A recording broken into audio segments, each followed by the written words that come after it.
Okay. Okay, so since since I became the host kind of last minute because Ivy was in the ER last night, I didn't have a lot of time to prepare. So, but let's talk about teaching strategies, teaching practices, and mastery-oriented learning. I'm specifically looking at numbers 3 and 5 on the study guide. So that's what I was thinking we could talk about, and we'll go till 11:35 and call it a day. Sound good? Okay. Perfect. Okay, so what did you, just in general, what did you guys think about the teaching practices that were outlined in the book? There were several teaching practices that fostered children's achievement, and then there were also several that undermined their achievement. So what were you guys' thoughts on some of those? Which ones did you identify for that question? I could go first. Yeah. I had a favorite with constructivist classroom. And I also have a 5.5-year-old, so I'm able to kind of see a little bit into the results, at least short-term results of different classrooms and different teachers and their teaching styles. Like we've moved a couple of times since he's been, he went through Head Start and they had a different teaching style, and then they changed teachers the second year, and now we're in another school and they have a different teaching curriculum and everything everywhere you go. But it seems that constructivist classroom, he had one back in Idaho. It seemed like that was the most and it might just be his personality. Like some of these might just work better with different personalities with kids, but I think this one in particular was labeled as the most effective. Someone can correct me if I'm wrong with that, because it gives the kids a little bit more self-chosen direction where they kind of get to be more in control of their surroundings, but then the teacher guides them, kind of goes with what the kid gravitates toward. Like they set up little play areas with specific toys that are geared towards, building and cooperating with other kids. Or maybe it's like a sandbox where it's like they want them to develop, I don't know the words and everything, but like feel things, different textures, and then, develop with like water, pouring it into a cup, and I don't know, just a bunch of different things. But I guess the whole concept of that is that the kid is more in control and the teacher guides and helps them through that. And then it kept emphasizing a warm, low conflict teacher-student relationship, where they're helpful and caring and the environment is stimulating. And I think the opposite of that is the traditional classroom, where the teacher is the authority and they make the rules and they decide everything, and the students are just passively listening and responding only when called upon. They're supposed to sit there silently and not make any noise unless the teacher specifically calls on them. And like I had issues with that when I was a kid because I had so much energy and I wanted to ask questions all the time. And I don't really feel like that is engaging and really helps kids understand the concepts deeply enough. So those are my two big takeaways from those kind of classrooms, the traditional and then the other one. If anybody else had any other ideas or takeaways, feel free to share. No, I was right with you with the, oh, sorry, Melody, go ahead. No, you can go. I was right with you with the traditional classroom being like not fostering children's education, specifically the teacher directed instruction, because they're not involved in their own learning. They're just listening and taking things in and then being asked to spout them out again. It just doesn't it doesn't teach them the same skills that they learn in a constructivist classroom. Yeah. So I'm with you. That is definitely undermines their achievement for sure. What were you going to say, Melody? I just think it's interesting, kind of bouncing off what, I didn't catch your name earlier, It's but Rachel. Sorry, it says Victor, but it's Rachel. Rachel, okay, yeah.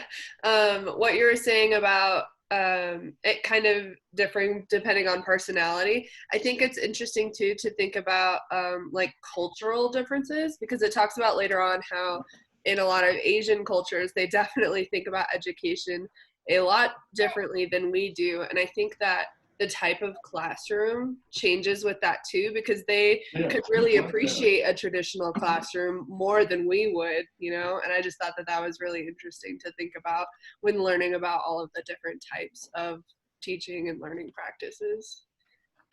Yeah, it's definitely important to take those cultural variations into account, because there are, like we were talking about with attachment a couple weeks ago, it's the same thing. Like something that in the United States would probably lead to lower achievement and more academic problems in like Asian countries is the norm, and is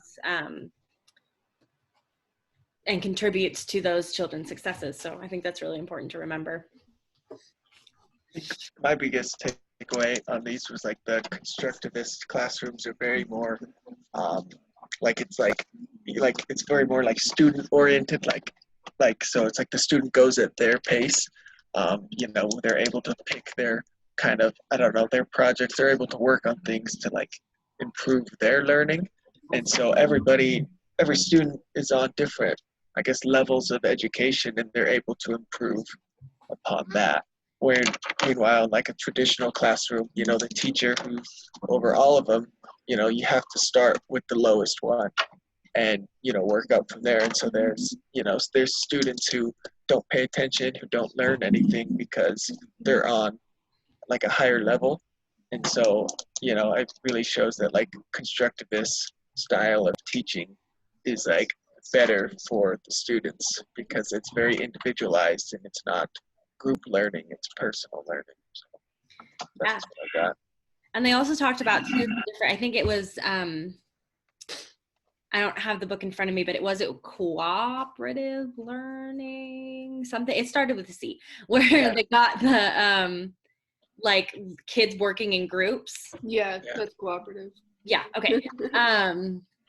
The kids are working in groups and they're like bouncing ideas off of each other and they're helping each other figure things out that other kids don't understand. And so they all learn more because they're in a group with other kids at different levels. So, which also one of the practices that I felt really undermines the achievement of school kids is the practice of homogenous grouping, you know, where they would group. I mean, I don't know if you guys had this in your elementary school, but I feel like it was a pretty universal practice of doing like reading groups, you know, so like, you know, you're in the advanced reading group or the remedial reading group or whatever. And so those, you know, they separate you based on your ability level. And that is not helpful for kids because it leads to that, especially for kids in the lower group, that learned helplessness that we were talking about later in the chapter, where they're like, well, and also self-fulfilling prophecies. Yeah. So they're like, oh, well, the teacher thinks I'm dumb because I'm in the dumb kids group. And so that must mean I'm dumb. Yeah.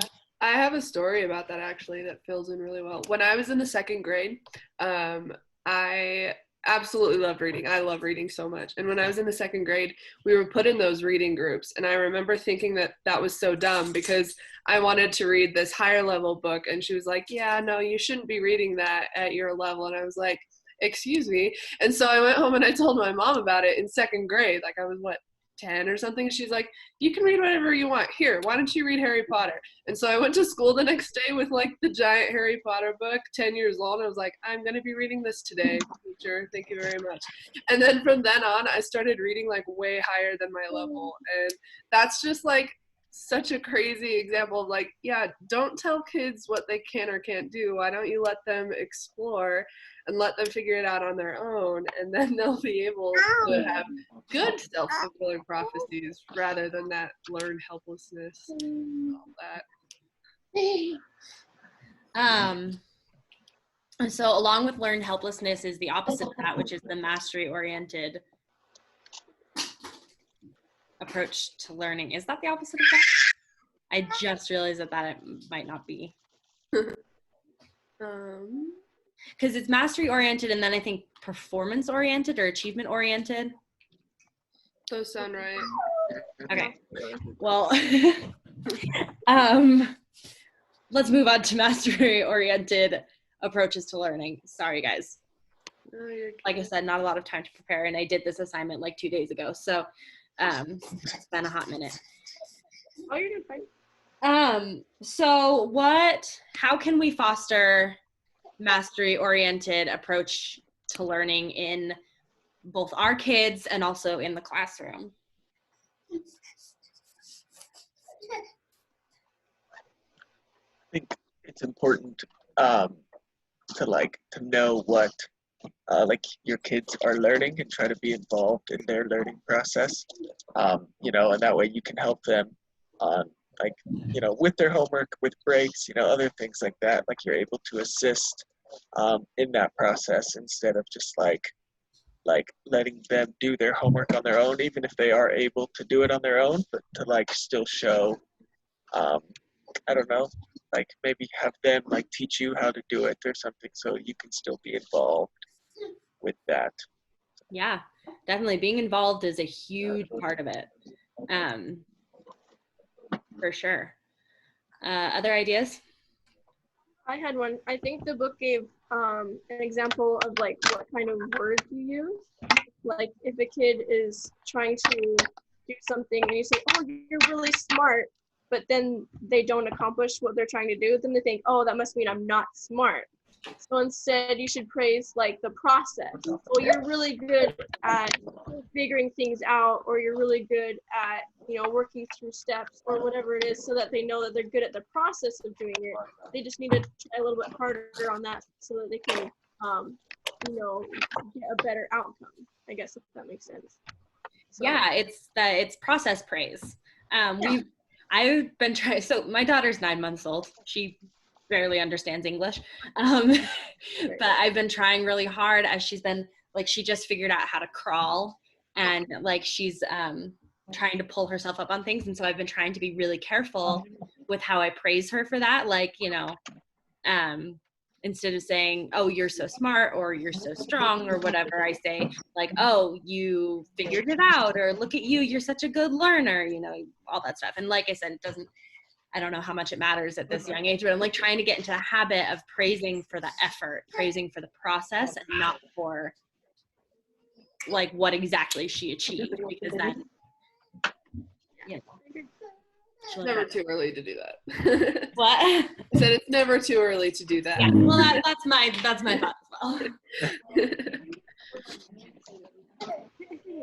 Sorry, I have to get her out of her high chair. Any other thoughts? My only thoughts were along those same lines about it. Just about like not only the like way you talk about it, but the specific things that you praise.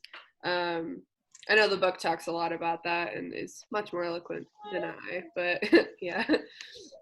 Yeah. The book also talked about, so there were a couple of, there was like a chart that said like, here's how you can foster mastery oriented learning. I think it was specifically in the classroom, but I think they can apply really well for just, you know, parents as well. So one of them was provision of tasks. So you give children tasks that are meaningful, interesting, and appropriately challenging. So you want it to be like, you want them to be challenged, but you don't want them to be too, like, you don't want it to be too hard. I think that goes along with the idea of like scaffolding and the zone of proximal development that we talked about a couple chapters ago. That was one of them. What do you guys think about that?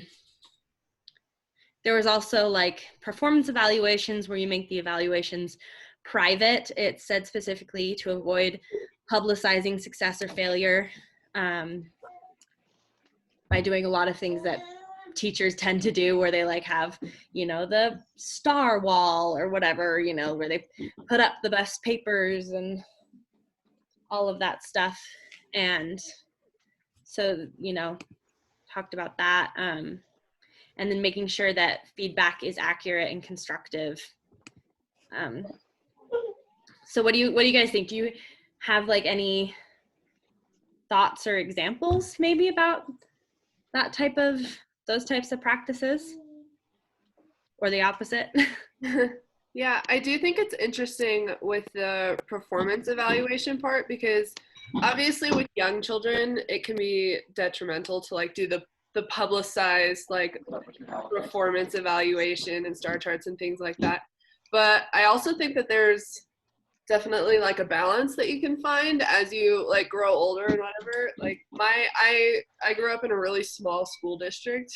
We were a tiny podunk little town, and so every year in my school district we would have this like poetry competition, like this recitation of poetry competition, and it always got really big every year, and every English classroom would have a winner, and then they'd go on to the school competition and then the district competition, and like having things like that actually made everyone get really into poetry, and it was really interesting to see how that went around. Like it was just crazy to watch. But like a couple of kids in my family like made it all 4 years of high school, and it was really interesting to see how that fostered like the rest of my family. Like my younger siblings are like excited to do that when they get to high school, and so that part like kind of encourages it.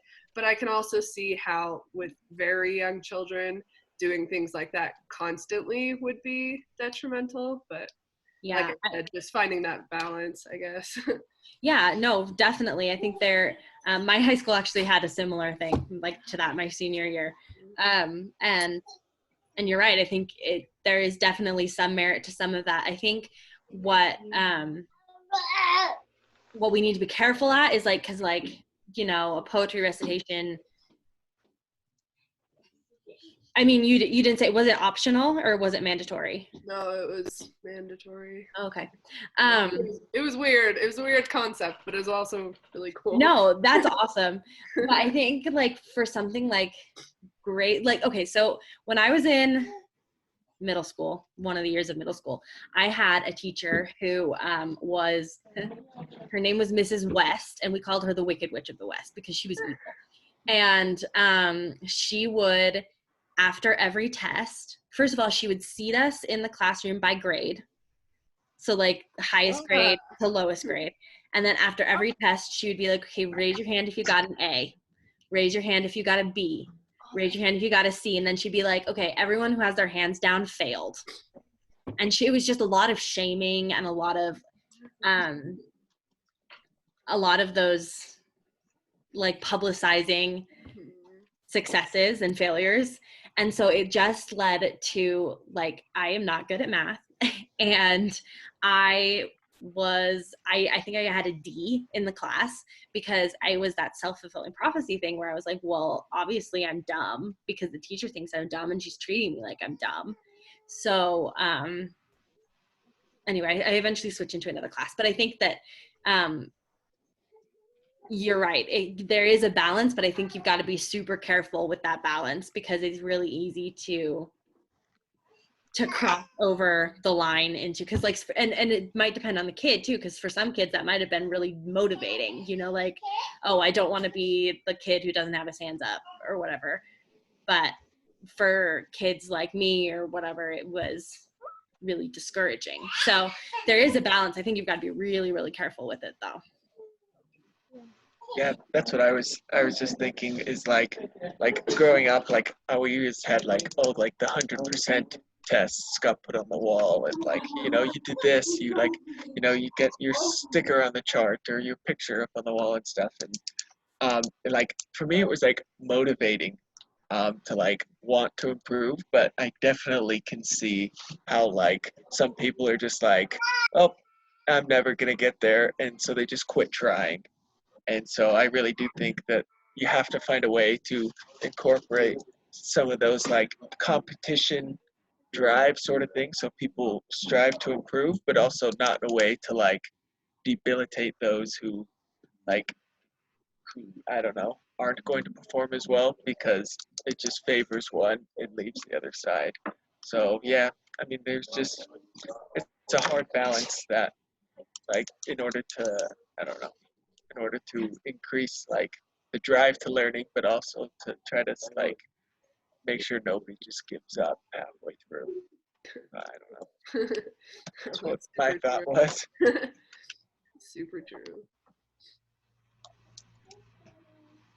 I think a potential danger of that too is that kids focus too much on, being the one to raise a hand or getting a start, and then they kind of lose their enthusiasm for the material. Like, they could be reading about history or something, and then they would be like, oh, I just need to memorize this and do really well so that my teacher will give me that approval, instead of, oh, I want to, you want to foster passions in kids too of history and these things, because they're going to get a new teacher next year, and things change, but that passion kind of stays with them. So I don't know, I think that would kind of be a balanced thing to take into consideration too. We're focusing more on the material and fostering passion in the kids. But Yeah, I think that's the whole idea behind mastery oriented learning, is that you want them to be focused on the material and on what they're learning and being interested in what they're learning, as opposed to the achievement or performance oriented learning, which is all about getting the star or the A or the whatever.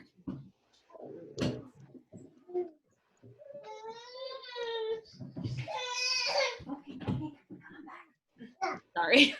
She fell and hit her head, and now she's a little clingy. Okay, other thoughts? How do you think that cultural differences would play into mastery-oriented learning? We kind of talked about it a little bit with teaching practices. Do you think that it would play, or do you think that all kids kind of would be the same a little bit? I mean, obviously all kids aren't the same, but yeah, I think it mentioned Japan or somewhere, over there, that kids are focused on pleasing their parents, and they focus on, what was it? Oh, I can't remember exactly, but they focus on the, the end result, the pleasing their parents. Oh, did I do